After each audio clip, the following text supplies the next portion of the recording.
Assalamualaikum warahmatullahi wabarakatuh. Halo semuanya, kembali lagi ke channel YouTube Amalia Hasniati.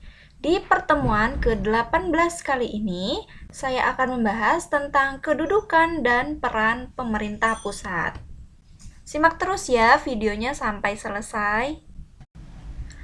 Seperti yang kita ketahui, penyelenggara pemerintahan pusat dalam sistem ketatanegaraan di Indonesia adalah Presiden, yang dalam kinerjanya dibantu oleh Wakil Presiden dan Menteri Negara.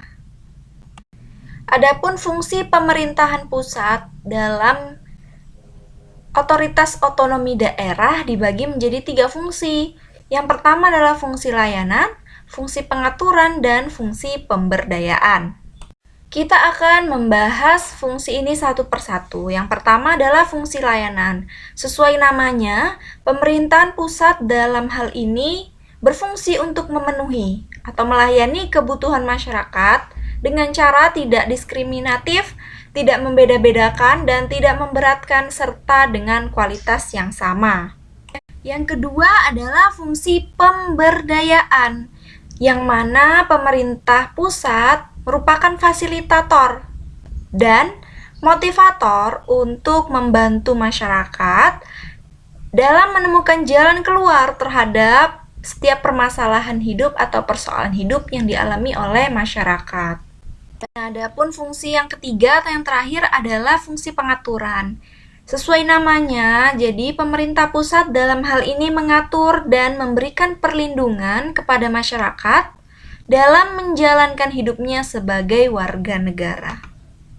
Setelah membahas tentang fungsi pemerintah pusat dalam otonomi daerah, sekarang kita akan membahas tentang tujuan diberikannya kewenangan kepada pemerintah pusat dalam pelaksanaan otonomi daerah.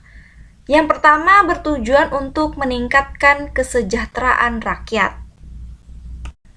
Yang kedua bertujuan untuk memperhatikan pemerataan dan keadilan sehingga setiap warga negara yang berada di daerah dapat mendapatkan akses yang lebih merata dan adil.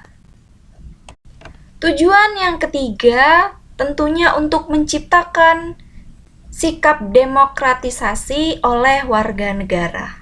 Adapun tujuan keempat dengan diberikannya kewenangan kepada pemerintah pusat adalah untuk menghormati serta menghargai berbagai kearifan atau nilai-nilai lokal maupun nasional. Nah, tujuan terakhir adalah untuk memperhatikan potensi dan keanekaragaman bangsa baik tingkat lokal maupun nasional. Demikianlah penjelasan materi untuk pertemuan ke-18 kali ini tentang kedudukan dan peran pemerintah pusat.